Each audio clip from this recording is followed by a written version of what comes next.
আমাদের attendance শিটগুলো ready ছিল না বলে উনি ছুটির দিনে এসে অ্যাটেন্ডেন্স শিট রেডি করে পাঠিয়েছেন।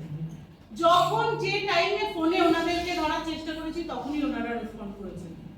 আরো দুজন রয়েছেন, সোমনাথ বাবু, পুলক বাবু এখন নেই, ওনারা আসবেন, আজকেও আসবেন, প্রতিদিন আসবেন। তো এরা না থাকলে, যেটা স্যার বললেন আপনারা স্যার, যে যাদবপুরের ফুল সাপোর্ট আমরা পেয়েছি বলেই আমরা এত সুন্দর কাজগুলো করতে পারছি। Thank you so much.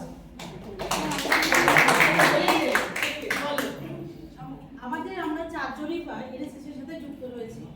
আমাদের সিনিয়র সোমনাথ ভৌমিক, পুলক দাস আর আমরা দুজন। আমরা চারজনই এনএসএস এর তরফ থেকে প্রচুর হেল্প করি স্টুডেন্টদের জন্য। আমরা চাই যে স্টুডেন্টরা আসুক, তারা এনএসএস সম্বন্ধে জানুক, এনএসএস কী ধরনের কাজ করে, একটা স্টুডেন্ট কীভাবে আমরা তাদেরকে তৈরি করি যে এনএসএস শুধু পড়াশোনা নয়, পড়াশোনা জগতের বাইরেও একটা জগৎ থাকে যেগুলো জানাটা সত্যিই খুব দরকার।